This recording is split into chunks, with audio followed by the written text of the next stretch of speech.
Hello friends, जैसा कि आप सब जानते हैं कि यूपी में जो शिक्षक भर्ती है, कई सालों से सूखा पड़ा हुआ है। यहाँ पर कोई वैकेंसी नहीं आ रही है और यहाँ पर फिर भी राजनीति हो रही है।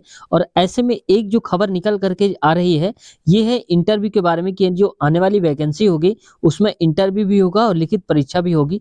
क्या कुछ होगा इसके बारे में? कब तक वैकेंसी आने की चांसेस है? क्या यूपी टेट पहले होगा या आएगा या भी नहीं भी आएगा? इसके बारे में भी हम बात करेंगे। लेकिन पहले हम बात करेंगे यहाँ पर आज की जो खबर दी गई है, उसके बारे में हम बात करने वाले हैं। तो फ्रेंड्स, वीडियो में अंत तक बने रहें। चैनल पर नए हैं तो चैनल को सब्सक्राइब जरूर कर लें। तो देखो फ्रेंड्स, यहाँ पर बात जो हो रही है, ये हो रही है यहाँ पर कि जो शिक्षा चयन आयोग जो बनाया गया है शिक्षक भर्ती के लिए, जो शिक्षक भर्ती करेगा वो, अब देखो यहाँ पर ये पेपर की कटिंग है, मैं आपको दिखा देता हूँ। और इसमें क्या बोला जा रहा है पेपर की कटिंग में? कह रहा है कि प्राथमिक स्कूलों से लेकर के, यानी कि प्राइमरी से लेकर के उच्च शिक्षण, यानी कि प्राइमरी से लेकर ऊपर तक के जितने भी क्लासेस होंगे, टीएसटी, पीएचडी या आगे की भी, तो उन सब में क्या होगा, शिक्षकों व अनुदेशकों की लिखित परीक्षा। यानी कि देखो, शिक्षक होंगे, टीचर जो होंगे, उसके अलावा जो अनुदेशक होंगे, अदर होंगे, उनके साथ उनकी जो परीक्षा होगी चयन की, वो होगी लिखित परीक्षा। और लिखित परीक्षा में क्या होगा, 90% जो होंगे वो लिखित परीक्षा, यानी कि जो एमसीक्यू पेपर होगा उसके 90% होंगे। और 10% जो होंगे वो साक्षात्कार, यानी कि इंटरव्यू के भी नंबर जोड़े जाएंगे। अभी तक फ्रेंड्स क्या होता था कि मेरिट बनाई जाती थी, यानी कि को जोड़कर मेरिट सूची बनाई जाएगी अभी। और पारदर्शिता के लिए, यानी कि ट्रांसपेरेंसी बनी रहे, इसमें कोई घपलेबाजी ना हो, इसलिए साक्षात्कार में न्यूनतम 40% व अधिकतम 90% अंक दिए जा सकते हैं। देखो, कहने का मतलब है कि 100 नंबर का पेपर होगा। अब 100 में से क्या होगा कि इसको दो भागों में डिवाइड कर दिया गया, एक 90 में और एक 10 में। तो 90 में तो आपके ऊपर डिपेंड है, आप 90 में से 90 ला सकते हैं या जितने भी ला सकते हैं। लेकिन जो 10 नंबर का इंटरव्यू होगा, उसमें से कम जो इंटरव्यूअर होंगे, वहां पर जो इंटरव्यू ले रहे होंगे, उनको 10 में से 4 नंबर तो देने ही देने पड़ेंगे। किसी भी स्टूडेंट को कितना खराब उसका इंटरव्यू गया हो, 10 4 तो उसको देने ही देने हैं, ठीक है। और ज्यादा से ज्यादा मान लो इंटरव्यूअर चाहता है तो उसको 9 तक दे सकता है, लेकिन 10 में से 10 नहीं देगा, ठीक है। यानी कि जो आपको इंटरव्यू मार्क्स मिलने वाले होंगे, वो 4 नंबर मिलेंगे, और या फिर 4 से कम नहीं मिलेंगे और 9 से ज्यादा नहीं मिलेंगे, इस दोनों के बीच में ही रहेंगे। और क्या कह रहा है, अधिकतम 90% अंक दिए जा सकेंगे, यही बात यहाँ पर बोली जा रही है, ठीक है। आगे समझते हैं इसमें क्या बोला जा रहा है। अब देखो यहाँ पर क्या कह रहा है, जो सबसे बड़ी खबर है वो ये है कि इसको देख लेते हैं अभी तक। इसमें कह रहा है कि चयन के लिए लिखित परीक्षा व शैक्षणिक गुणांक की वर्तमान व्यवस्था में बदलाव हो सकता है। यानी कि अभी तक जो हो रहा था वो एकेडमिक मेरिट बनती थी, और मेरिट किस हिसाब से बनती थी, यानी कि जो 10th किया है आपने उसका 10% जुड़ता था, और जो आपने 12th किया है उसका 10% जुड़ता था, और ग्रेजुएशन बीए बीएससी बीकॉम जो भी आपने करा है उसका भी 10% जुड़ता था, और जो आपने बीएड वगैरह जो भी करा है उसका भी 10% जुड़ता था। कुल मिला के आपकी शैक्षणिक योग्यता जितने होते थे उसका 10-10% जोड़ करके जो आते थे वो लिए जाते थे। और इसके बाद जो बाकी होती थी, उसके जो मार्क्स जुड़ते थे लिखित परीक्षा के, वो 60% उसके जुड़ते थे, ठीक है। इस हिसाब से 100 बन जाती थी। लेकिन अब क्या है कि एकेडमिक खत्म हो गई है। एकेडमिक खत्म हो गई है का मतलब देखो फिक्स नहीं है अभी, क्योंकि यहाँ पर क्या बोला जा रहा है, बदलाव हो सकता है, हुआ नहीं है बदलाव, लेकिन होने के चांसेस हैं, ऐसा लग रहा है, क्योंकि कंफर्मेशन अभी तक नहीं दी है, सिर्फ ये सुराग है उनका। अब इनका चयन या तो सीधे लिखित परीक्षा या लिखित परीक्षा व इंटरव्यू। देखो, या तो केवल यहाँ पर हो सकता है कि केवल पेपर ले लिया जाए, उस पर चयन हो जाए, और अगर ऐसा नहीं होता है तो आपका पेपर भी हो सकता है और साथ साथ उसके इंटरव्यू भी लिया जा सकता है बाद में। जैसे केवीएस में आप जानते होंगे ऐसा होता है, वैसे यहाँ पर भी, ठीक है। और आगे की बात करी गई है जो कि हमें अभी कोई मतलब नहीं, हमें अपने काम के मतलब है प्राइमरी की और अपर प्राइमरी की बात करते हैं। तो यहाँ पर ये होने वाला है।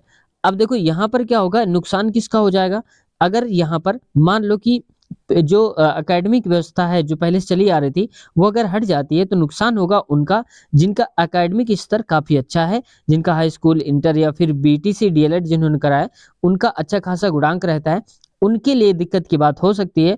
लेकिन फायदा किसको होगा, फायदा उन लोगों को हो जाएगा जिनकी एकेडमिक मेरिट कम है और पढ़ने में तो ठीक ठाक है, वो चाहते हैं कि अब हम और आगे मेहनत कर लेंगे, अच्छे नंबर ले आएंगे, तो उनके लिए अच्छा खासा चांसेस होने वाला है।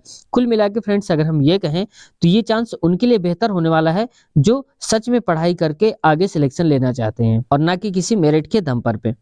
तो अब आपको ये देखना है यहाँ पर कि आपके हिसाब से क्या ये सही है एकेडमी को हटाना, ये गलत है, आप कमेंट सेक्शन में बताएँगे। तो फ्रेंड्स अब हम बात कर लेते हैं यहाँ पर कि जो यूपी टेट है वो कब तक आ सकता है। तो देखो जो जितनी ढीला-ढाली यहाँ पर हो रही है, पिछले 4 साल से जानबूझकर बेवकूफ़ बनाया जा रहा है जो विद्यार्थी हैं उनको, तो यहाँ पर जानबूझकर ढीला-ढाली यही हो रही है कि इनका शिक्षा चयन आयोग ही नहीं बन रहा है, उसका कुछ अता-पता ही नहीं है।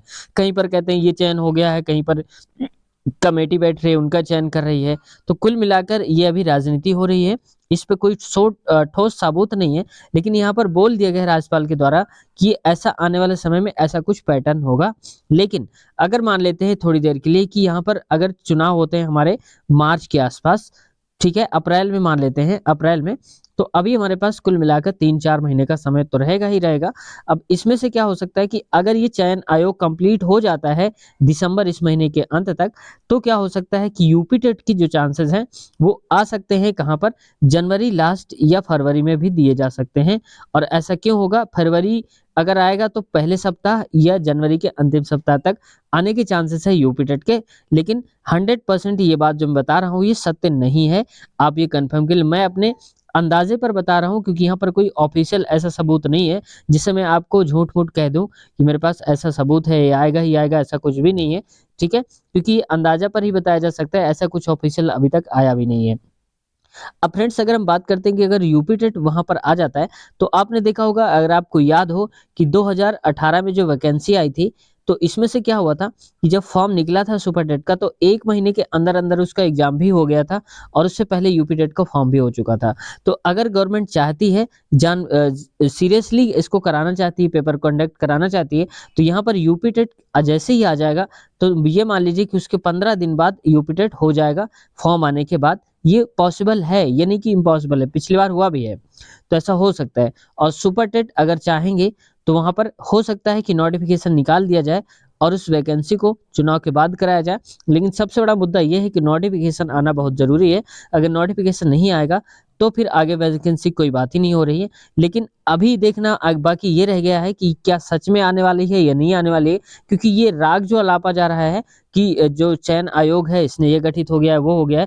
ये पहले ज़माने से चला आ रहा है, कई साल हो गए लगातार। इस पर अब तक अंतिम निर्णय नहीं लिया जा सका, सिर्फ़ विद्यार्थियों को बेवकूफ़ ही बनाया गया है। तो यहाँ पर आप भरोसे में अभी मत बैठिए कि एकदम होने वाला है 100%। हाँ, ये कह सकते हो कि एक उम्मीद ज़रूर जग चुकी है कि हो सकता है आगे देखने को हमको मिल जाए।